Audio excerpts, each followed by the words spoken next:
আজকে আমাদের দল ক্ষমতা, আমরা সুবিধা বঞ্চিত, আমাদের খবরটুকু কেউ নেয়নি। কয় হাজার লোকের পাড়া যে আমি খাইছি এটার কোনো হিসাব নেই। আমি 3টি বছর আমি বিছনা থেকে উঠতে পারিনি, আমার ছেলে বুকের দুধ খাইতে পারেনি। 21শে আগস্ট দিনের হামলা হয়, চক্রান্তকারীরা চক্রান্ত করে ঘাতক আমার নেত্রীকে প্রাণে মেরে ফেলার জন্য। আমার বড় ছেলে সেদিন 2 মাস বয়স, আমি তাকে ডাক্তার দেখাতে যাব, তো নেত্রী আসবে এখানে একটা প্রোগ্রাম, এই লোকটা যেন আমরা সামাল দিতে পারি নাই। আমি নিজেও খুব অসুস্থ ছিলাম, তারপরও আসছি।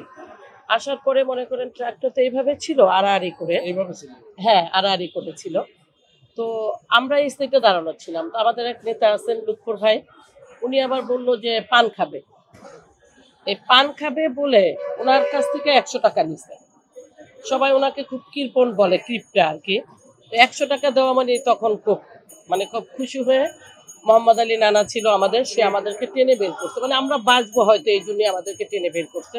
কয় চল তোরা কি খাবি। এই আমরা গেলাম, যাইয়া মনে করেন ওইখানে আমরা পান এবং ওই যে একটা পানির বোতল নিলাম, ঠান্ডা প্রচন্ড গরম, আর এই যে শশা হাতে নিছি আর না নিছি, মনে হলো যে বিকট আওয়াজ, চারোদিকে তাকাইতে বুঝতেছি না কি অবস্থা। হয়তো প্রথমে আমরা ভাবছি হয়তো টায়ার বাস্ট হয়ে গেছে বা এরকম,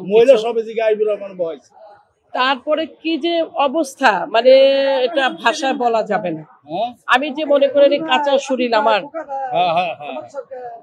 এই কাঁচা শরীর আমার নিজেও তো শারীরিক, যেহেতু আমার 2 মাসের বাচ্চা, তার মানে তো আমি অসুস্থ। সেক্ষেত্রে কয় হাজার লোকের পাড়া যে আমি খাইছি এটার কোনো হিসাব নেই। আমি 3টি বছর আমি বিছনা থেকে উঠতে পারিনি, আমার ছেলে বুকের দুধ খাইতে পারেনি, এত হায়ার অ্যান্টিবায়োটিক আমি খেয়েছি, আমার ছেলে দুধ খেতে পারেনি, তাকে চিনির পানি, গরুর দুধ এগুলো খাওয়াইতে হয়েছে। আজকে আমাদের দল ক্ষমতা, আমরা সুবিধা বঞ্চিত। এই যে আমরা এত অসুস্থ হয়ে বাড়িতে ফিরছি, আমাদের খবরটুকু কেউ নেয়নি।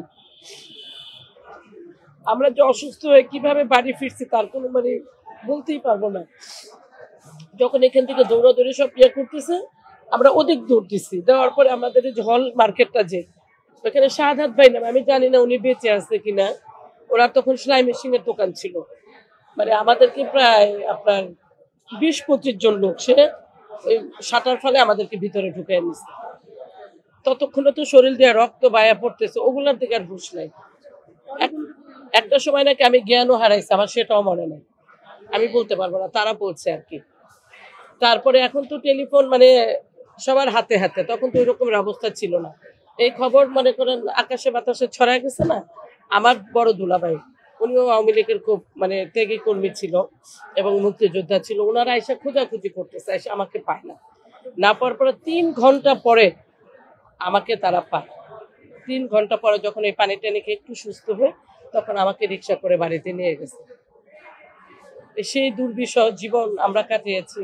আমি এখন এই বাম পাটা দিয়ে আমি হাঁটতে পারি না, বয়স হয়েছে না, তখন তো অল্প বয়স, আমাদের প্রথম বাচ্চার মা, আর এখন তো বয়স হয়েছে আমাদের, আস্তে আস্তে ধীরে ধীরে এগুলো উপলব্ধি করতেছি শরীরে। কিন্তু আমাদের তালিকাতেও কোনো নাম নাই এবং আমাদের কোথাও কোনো নাম নাই।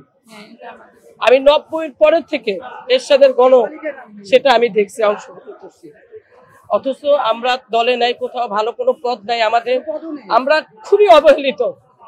সংবাদ, ফিচার ও অনুষ্ঠানের জন্য ভিজিট করুন সংবাদ প্রকাশের ওয়েবসাইট এবং যুক্ত থাকুন ফেসবুক পেজ ও ইউটিউব চ্যানেলের সঙ্গে।